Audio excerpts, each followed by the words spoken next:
Well, clock's ticking a lot faster toward Tulsa. Are you guys kind of grading practice more toward the game-like reps now and less of the basics?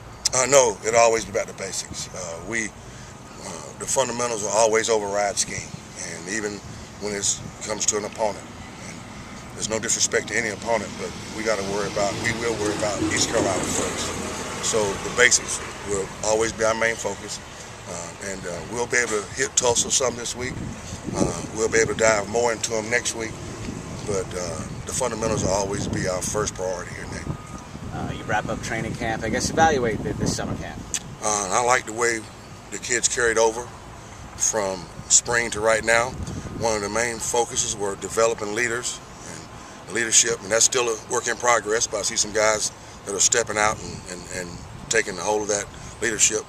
The fundamental emphasis, I think we're almost there. We're not there. We probably won't ever be there in my mind, but I really like the progress fundamentally. And I keep talking about the fundamentals because it overrides everything. You know, if you can, the basic fundamentals, and it seems simple, but blocking and tackling are the two basic fundamentals of this football game. And you got to be able to do both of them well.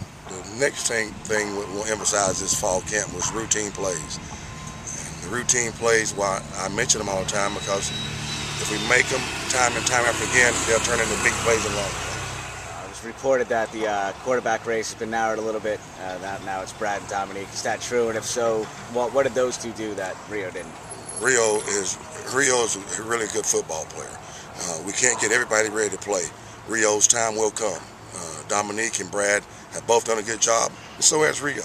But we have to start getting those reps, and it'll come down to the wire of who we'll choose.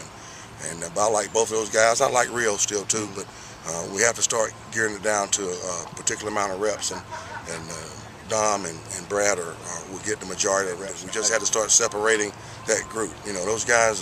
Dominique brings experience to the bunch and to the group. You know, he's been in games. He's been able to play. Brad understands the offense, and that's from being around Lincoln for 15 days in the spring.